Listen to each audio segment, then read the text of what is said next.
YouTube, what it do? Yep, it's been a little minute. Yeah, I'm on my 6th week, I think, 5th week out. On my way home. I'll be there tonight. Got me a load from Savannah going all the way to McKinney. So I'll be there, I think in the morning or something. I could have probably got there earlier, but you know me, I like driving at night. So we're gonna wait till it get about 7:30, 8. Hit that road, smooth sailing, all the way I-20, baby. Love I-20, man.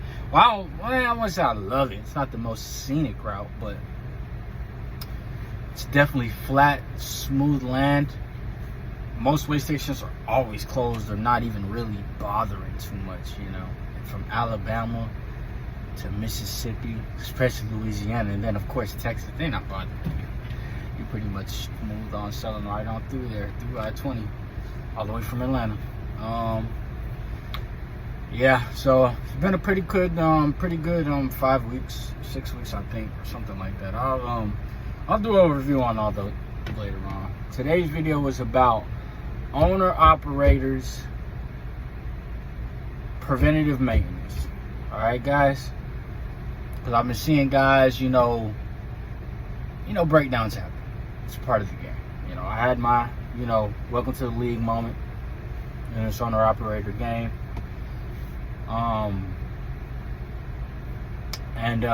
Man, it was crazy. It was crazy what happened. It was crazy.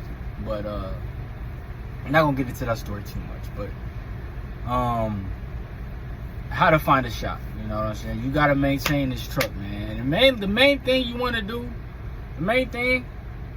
first you wanna have a good motor. You know, if you've got that, you've got a decent, reliable motor, is the oil changes. The oil changes and the PMs. Cause you know when they do the oil change, the PM, they have A and B service. I always get the A or the B, whichever one is the most expensive one. I always get that one. Where they change the oil, they change the fuel filter, they change the oil filter, they grease all the bearings and stuff, grease the fifth wheel. That's pretty much it. You know, that runs me about $700 wherever I go, my local mechanic. As far as other things, you can kind of take them as they come. You know what I mean? There's really no way. You're not a mechanic, but I mean, obviously, it's just like any other vehicle. You know, if you guys have cars at home, you just have to look under the hood and kind of see if something's out of place, and then you take it as it goes. Or you listen to your truck. You know how it sounds. That doesn't sound normal.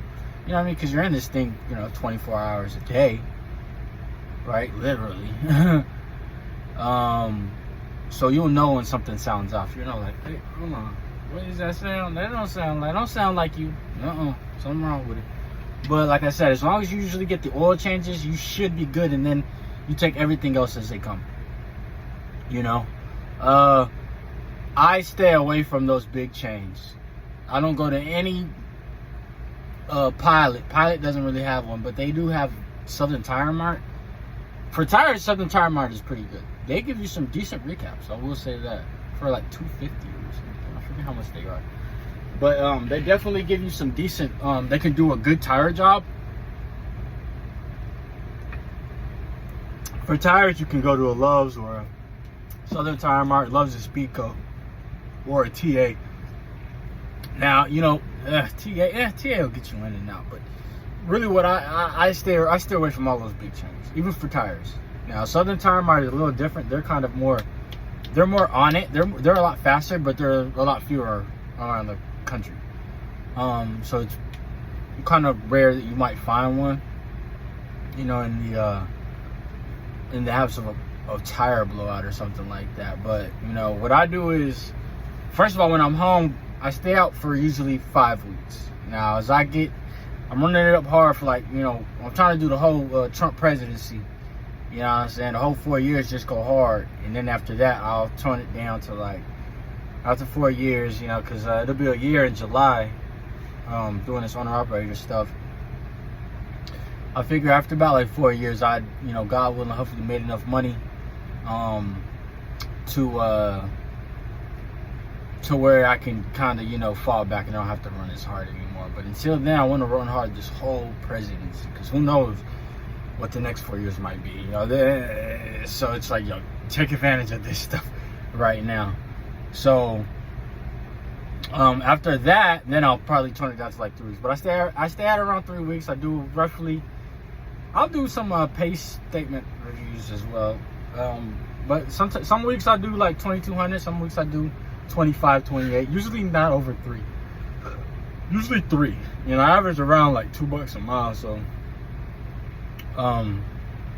or a little bit over, honestly. So those weeks that I do like 3, then I'm probably at like almost $7 grand gross, just running my little lane that I run. But yeah, so that's what I do. So I don't run all over. That's the first thing. You know, I stopped all of that once I became an owner operator. I started running a certain lane. So figure out the lanes. You know what I'm saying? The way you figure out lanes is, first, as a company driver, what lanes do they run, right? That's what you need to look at before you even get your truck. And you know, my plans and goals are being an owner operator. Look where they're sending you. And if you do forget where they are sending you, remember they always sent you the rate cons, or they always sent you the addresses, and you have all the bills, or you have scanned copies of the bills. So just go back and look, like, where were they sending me often? Where was I always going? Because any company is never gonna really, any company that's worth their weight, it's never gonna really just send you all over, unless they don't know what they're doing. No dispatcher who knows what they're doing really sends you left and right, left and right, left and right, left and right, all over, you know, to different random spots. Usually you're gonna run the Mountain West over there in Utah, Arizona, Montana, sometimes Oregon, sometimes Washington State, you know what I mean? Then you'll shoot back over there to like Minnesota or something, and then the Dakotas, and then you'll shoot back, and then you'll run that Mountain West, or you'll do the whole, you'll do the Midwest, right? The Chicagos, the Iowas, the Indianas, the Ohios, the Kentuckys, you know what I'm saying? Or you'll do Midwest Northeast, you know? Or you'll do Northeast only, or you'll do Southeast only, or you'll do South, you know what I mean? It'll be, those are the sections of, that's a big ass beat. Those are the sections of the country, those are the pockets that I've ran with certain companies, right?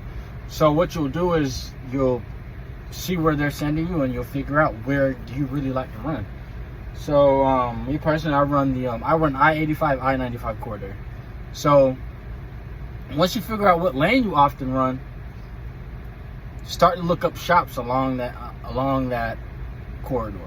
You know, me personally, I never looked up a shop along that corridor until something happened, and then that's when I was like, okay, yeah. So PA is really off. I really don't have a shop in PA. I come down to Virginia. Virginia has a really good shop. If anybody wants to know it, it's in Richmond. Great shop. They work on mainly Cummins, and they really work on any truck. But mainly I've seen a lot of Cummins and Volvos in there. But they work on any truck. They're not a hook up the computer diagnostic type of shop. These guys really know what they're doing. One guy in particular really knows. The head shop guy knows what he's doing. He has other guys under him who are pretty good too. But if they get stumped on it, they call that guy, and he's in the shop with them.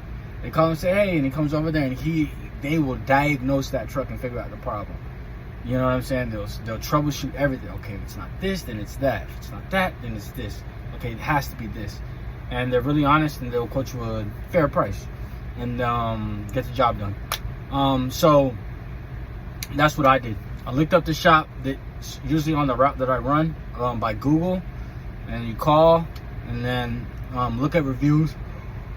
Take them with a little bit of grain of salt, but you know, usually reviews are pretty honest. Nobody really lies on reviews. You know what I'm saying? Usually people who leave a review, especially if it's bad, that's what they experience. If it's good, that's what they experience. So you like to look at a good one, and you can tell if it's like has a lot of fake ones. You know what I mean? You can tell like, oh, maybe these are all fake. You know what I'm saying? And you call them and you see for yourself. That's how I find a shop. Also, word of mouth. If you know other drivers who run that lane, or if you know a company as a company driver that they were using a certain shop, boom, use that shop. As far as your home, when you go home, that's where you really, that's your main shop. That's your main shop. You can make that shop out on the corridor that you run your main shop too, but I prefer to have a main shop at the house, because the only time I like to stop at a shop on the road is if it's an emergency. If it's not an emergency, if it's only preventative maintenance, I like to do that when I'm not under a load, and then when I'm at the house. Same thing with the shop that I found at the house was through a company. I used to work for a local company in my area, and they used to go to this shop. He used to send us to this shop, and to get like tire changes, and sometimes they had a car wash right next to it. Not a car wash, a truck wash. We used to go get trailer washouts. We had reefer trailers. We run potatoes. Anybody knows potatoes? Yeah, that stuff.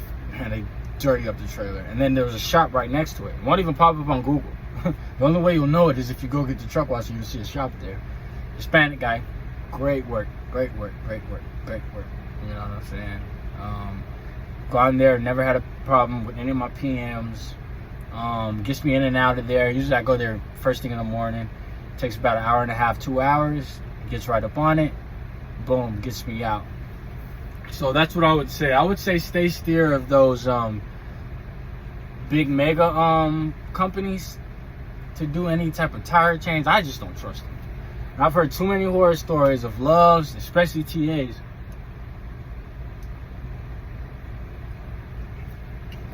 The techs putting the wrong oil in, or you know, all right, I came for oil change, then down the road, I got to check engine light. They didn't screw something in tight enough. No. God forbid. So I just stay away from all those. And I've gone to Mom and Pa. Mom and Pa, man. Mom and Pa. Support Mom and Pa. Mom and Pa will get you right most of the time if you go to the right one, you know. Like I said, just do your research. For Google reviews, talk to the guy, you know, have some discernment with you, you know, and be able to kind of sniff out BS and be like, this guy seems genuine. He seems like a genuine guy. And then go with your gut and make that decision. So yeah, stay away from those big shops. Find a good local shop at your house. Not a TA, not a Petro, a Mom and Pa. Oh, excuse me, a Mom and Pa shop. And then find one or two on your route, just in case something happens, you know what I'm saying, along that. And then yeah guys, I think that's it for today. Like I said, I'm heading home, man. See you guys next video, man. Be safe out there. Peace.